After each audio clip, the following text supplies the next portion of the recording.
Coba lihat sekarang. Heru Budi datang ke Balai Kota, membawa semangat Ahok, dan para kadrun ini mulai kepanasan. Novel Bamukmin, kenapa?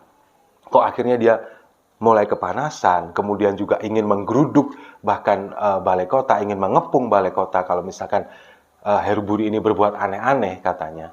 Ya kalau menurut saya, karena dia memang mengcopy paste apa yang dilakukan oleh Ahok, ya kemungkinan dana hibah kepada ormas-ormas ini akan dihentikan semuanya. Ini sudah mulai dari TGUPP. TGUPP kan sudah dibubarkan. Dan Heru Budi memilih tidak menggunakan TGUPP.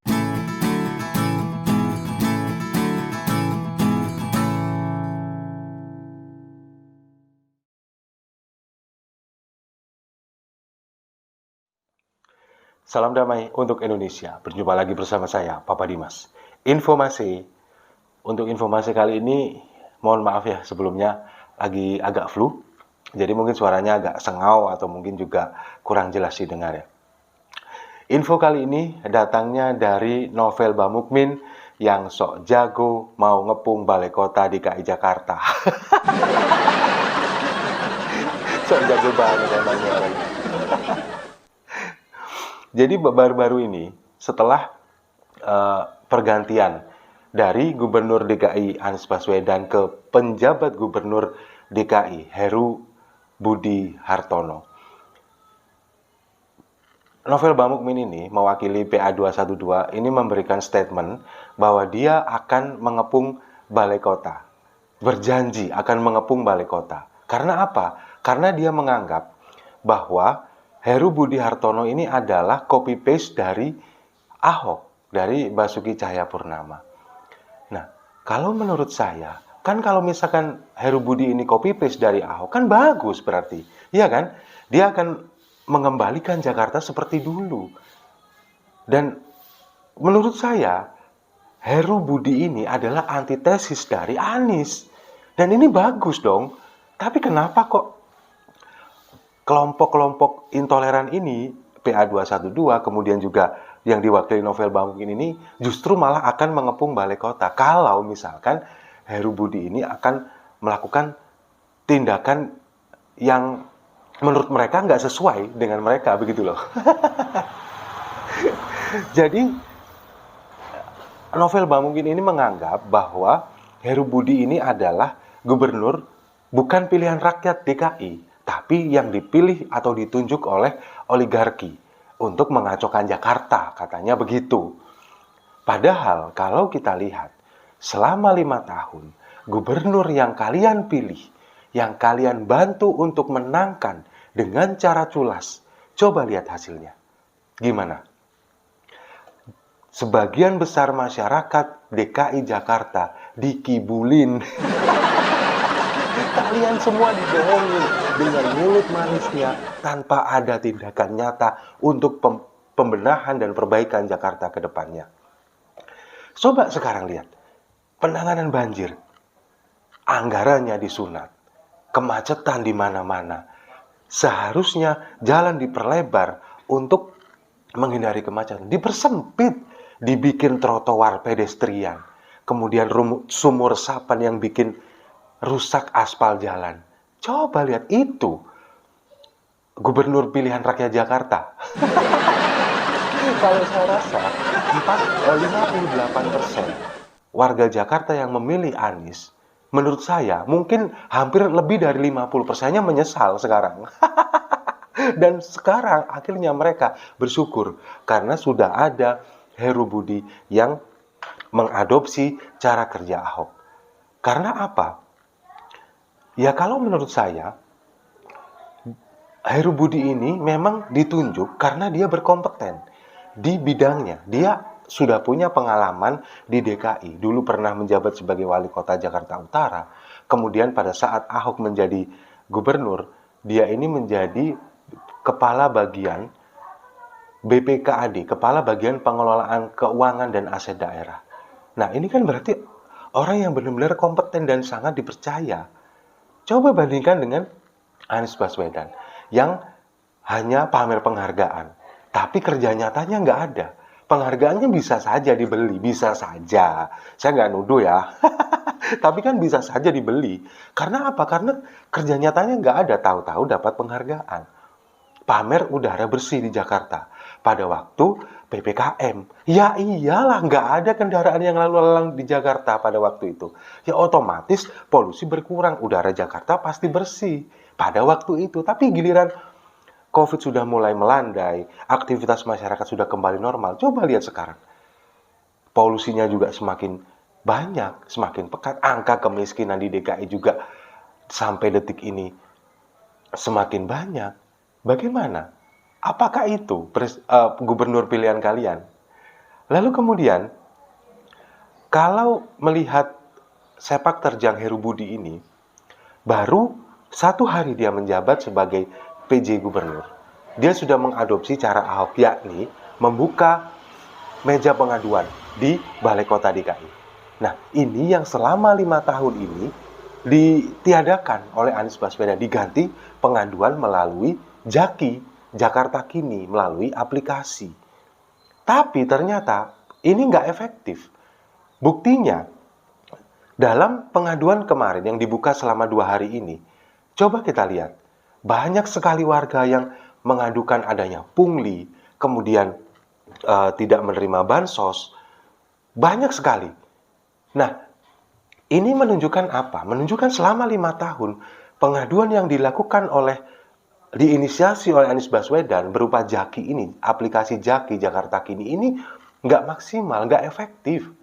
Bahkan ada cerita pada waktu COVID, pada waktu penerapan PPKM dulu, ada salah satu warga ini yang melaporkan melalui aplikasi Jaki, melaporkan tetangganya yang sering kumpul-kumpul di pos, ronda, rame-rame, kemudian berisik sampai malam, dilaporkan ke sana karena waktu itu posisi masih PPKM. Tapi apa yang terjadi? Justru sang pelapor ini diintimidasi. Bahkan data pribadinya ini dibocorkan oleh petugas Satpol PP yang datang ke sana. Nah, ini kan berarti memang nggak maksimal aplikasi ini. Selama 5 tahun ini, warga Jakarta benar-benar dibodohi, benar-benar dikibuli oleh yang katanya gubernur seiman.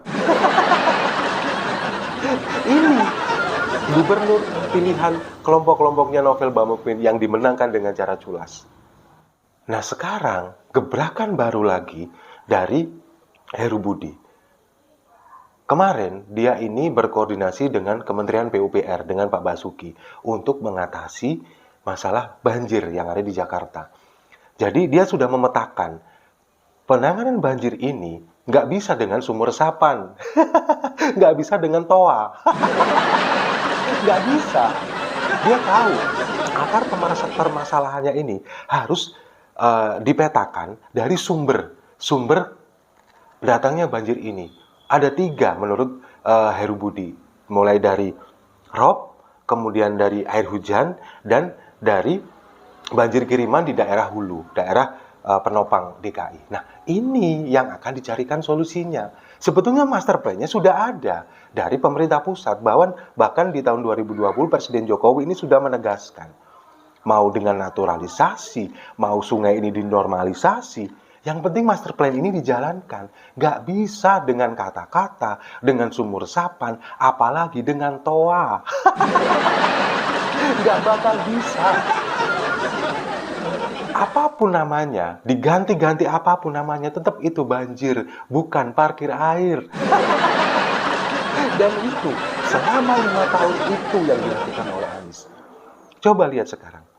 Heru Budi datang ke Balai Kota, membawa semangat Ahok, dan para kader ini mulai kepanasan. Novel Bamukmin, kenapa? Kok akhirnya dia mulai kepanasan, kemudian juga ingin menggeruduk bahkan Balai Kota, ingin mengepung Balai Kota kalau misalkan Heru Budi ini berbuat aneh-aneh katanya. Ya kalau menurut saya, karena dia memang mengcopy paste apa yang dilakukan oleh Ahok, ya kemungkinan dana hibah kepada ormas-ormas ini akan dihentikan semuanya. Ini sudah mulai dari TGUPP. TGUPP kan sudah dibubarkan. Dan Heru Budi memilih tidak menggunakan TGUPP. Padahal dana operasional untuk TGUPP sudah ada, tapi dia memilih untuk memaksimalkan dinas-dinas yang ada. Nah, ini kan salah satu bukti positif, bukan pemborosan anggaran. Nah, kalau misalkan kemudian nanti cara Ahok diadopsi, misalkan membatasi atau meniadakan dana hibah kepada ormas, ya jelas lah golongan kelompok-kelompok intoleran yang selama ini mendukung Anies, menjilat Anies dimanapun, pasti teriak-teriak. Mereka akan kepanasan karena apa? Karena kehilangan lahan pencaharian mereka. Itu kalau menurut saya yang kemungkinan ada di benak mereka, di benak Novel Bamukmin dan golongan-golongannya. Dan untungnya FPI saat ini sudah dibubarkan. Meskipun sudah membentuk yang baru, tapi kan kita lihat sendiri gaungnya nggak terlalu seperti dulu, karena memang dedengkotnya juga sudah ketakutan karena takut berbuat salah lagi. Kemudian juga order demo juga sudah semakin jarang karena mungkin bohirnya juga dananya juga mulai tersunat, karena seperti salah satunya seperti ACT pada waktu itu. Ternyata kan ada juga dana mengalir untuk mendukung demo itu dan sekarang sudah di stop. Nah, ini kemungkinan mereka ini mengandalkan atau jaga dana hibah dari Pemprov DKI yang dulu dilakukan oleh Anies, bagi-bagi dana hibah kepada ormas, bahkan nilainya sampai miliaran. Nah, ini kemungkinan karena kelompok-kelompok ini takut akan kehilangan ini, makanya dia mulai menebar ancaman, mulai berkoar-koar narasinya. Tapi nanti misalkan ada dana hibah untuk ormas, diem sudah pasti. Mereka itu pasti bakal pura-pura bahagia. Jadi, menurut saya, siapapun pemimpin DKI, pemimpin di Jakarta, mereka ini nggak akan peduli mau dia ini ngurusin rakyat, mau menangani banjir, atau membebaskan Jakarta dari macet. Mereka itu nggak peduli. Yang mereka pedulikan, Novel Bamukmin dan kawan-kawan ini pedulikan, cuman adalah dana hibah. Karena itu sumber mata pencaharian mereka. Nah, jadi, kalau misalkan dana hibah ini sudah diberikan, meskipun rumah mereka ini kebanjiran, mereka akan tetap pura-pura bahagia. Yang penting di gubernurnya seiman. Dan kalau menurut saya, Novel Bamukmin dan kawan-kawan ini adalah antitesis dari sebagian besar warga DKI Jakarta. Setuju ya? Kalau setuju, mari kita minum kopinya sama-sama untuk Novel Bamukmin. Saya rasa itu. Terima kasih sudah menyimak. Jangan lupa like, komen, dan subscribe. Salam damai untuk Indonesia.